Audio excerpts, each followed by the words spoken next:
Yeah, Jegawa Mudaka, and let's begin this. Yeah, Usio ni Jegawa Mudaka.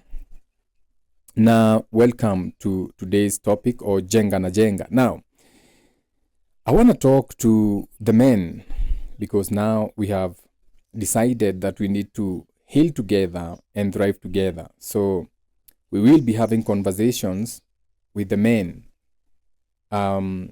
as a Gikuyu shaman and also in my line of work, gym management and personal training, and other relationships that comes, or when it comes to the 5 pillars, that is business, education, entertainment, religion, and politics, then I have realized that as a teacher, I can speak about almost anything. So I want to talk to our men because there has been a huge war between the masculine and the feminine. Of course, I'll be borrowing from some people out there because no thought is an original thought or idea. We are swimming in these waters, all of us together. Now, when it comes to women, I've also been a victim of this. I've been with my spouse for the last 15 years now, 17 years, 15 years. So, as a teaching content, I'm going to speak about embracing, or what you call embracing the presence over fixing when it comes to the women. First of all, you have to understand the feminine nature, which is negative in the polarity, aka is all about internalizing or receiving, while the masculine is about externalizing or pushing out. So when you're understanding the feminine nature, women often seek what you call emotional validation rather than solutions. So women value being heard and understood. I'll give you an example. When a woman shares her frustrations about work, people, places, and things, instead of you offering advice immediately, and I've been learning this the hard way, you should listen attentively and validate her feelings. I know it's hard for the men because the ego is always trying to show us otherwise. But what this does is that it shows respect and allows our women to feel supported.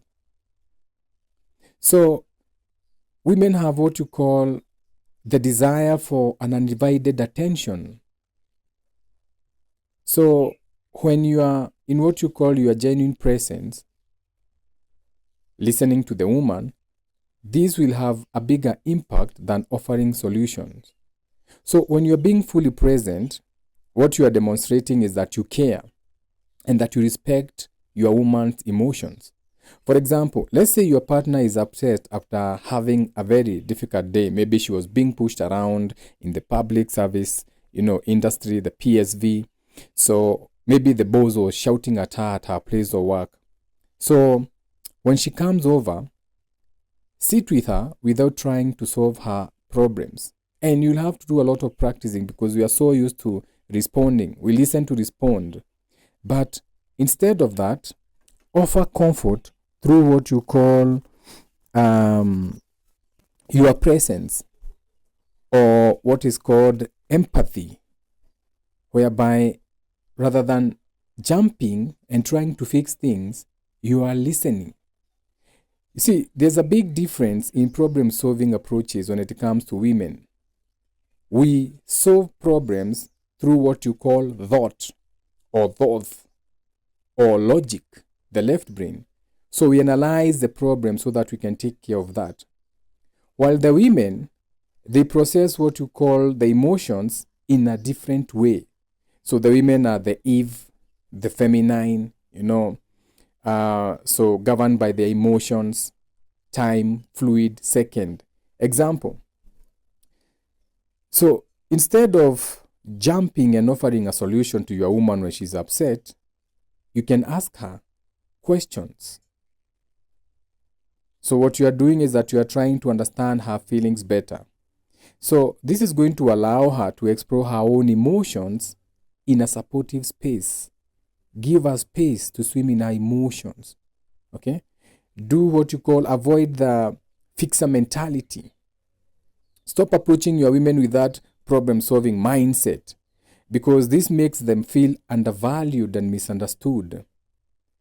Another example can be, let's say, your woman is talking about a challenging situation that she's going through. Okay? So resist the urge to provide what you call immediate advice. Instead, offer listening, reflective listening. You can say something like, it sounds like you're feeling really overwhelmed. I'm here to listen. Because what the women need is not you to fix them. You cannot fix a woman. What they need is emotional safety. And you have to learn how to build what you call emotional safety. You see, we are coming from a generation whereby our fathers didn't learn about these things. Neither did our grandmothers. So our grandfathers, we jumped into this. It's like a trial and error thing. And so far, we haven't found any cures for anything. So we are the new generation. We are in the new age.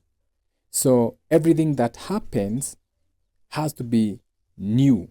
So we are coming up with new ways of relationships. We are not going to do that pop a balloon thing. The old dating scene is gone. The old movies, Romeo and Juliet, those were not actual people. Those were concepts. Okay, those were like what you can call lessons or templates. The Romeo and Juliet, the Titanic story, Beauty and the Beast. And the reality is that we have to work with different people. We are different new creatures. We are back where we are in this new world, in new bodies, new glorified bodies, new minds, expanded minds. Okay? So emotional safety is very crucial to your woman so that she can open up and express herself freely. An example would be a place where you are reassuring her that her emotions are valid and you are there for her. So you can say, I'm here for you no matter what is happening. And I'm here to just create a safe space as you. But you have to be careful again, because women are really funny. You may be thinking that, oh my God, this is the right thing to say. And that may not be it. You know, you may be like, okay, my love, I'm here. I'm here to, so no matter what you are going through, I'm here. So you may be expecting a kiss, but it's not coming. Instead of a kiss, you may be getting whipped. You know, that's how women are. So you have to give them for that. So practice what you call conscious leadership. So you are leading by example through what you call conscious presence and emotional awareness. In moments of conflict, for example, instead of trying to direct the conversation towards solution, focus on maintaining calmness and empathy. Don't look for solutions. Just focus on remaining calm.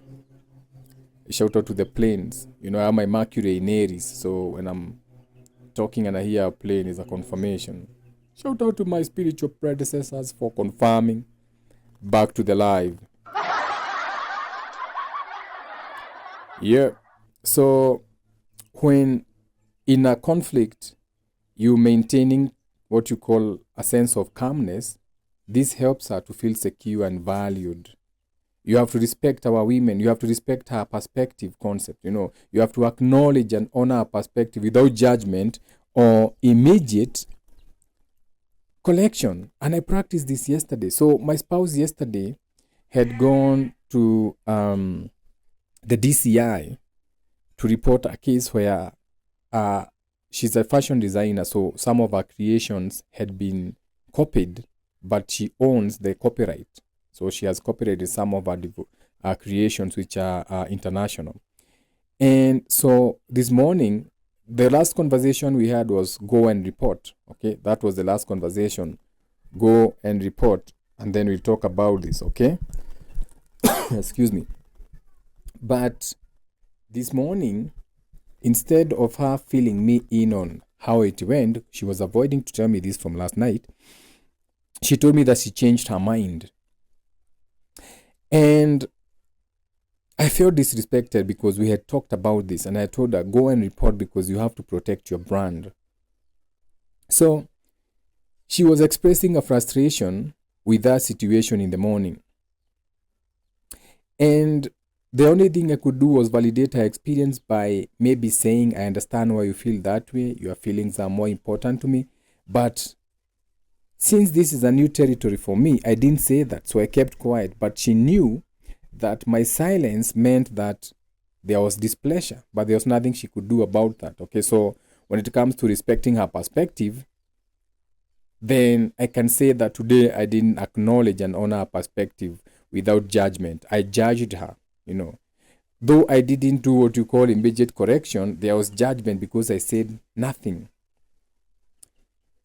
True connections come from being present and being empathetic with our women. So rather than fixing or solving, let's say we're having a conversation about her struggles. So I'll focus on connecting emotionally and sharing her feelings rather than directing the conversation toward solutions. So by focusing on these principles, you can foster a more supportive and empathic relationship with your women where presence and understanding take what you call over the problem solving. So I hope that helps the men out there on understanding why you're not supposed to try to fix a woman, because like they say, men are from Mars, Aries, the god of war. Women are from Venus. Okay? Women are from love, appreciation. So that relates with the second house, the throat chakra. So men, until I see you in the next episode, understand that you cannot fix a woman. Na nidhayo.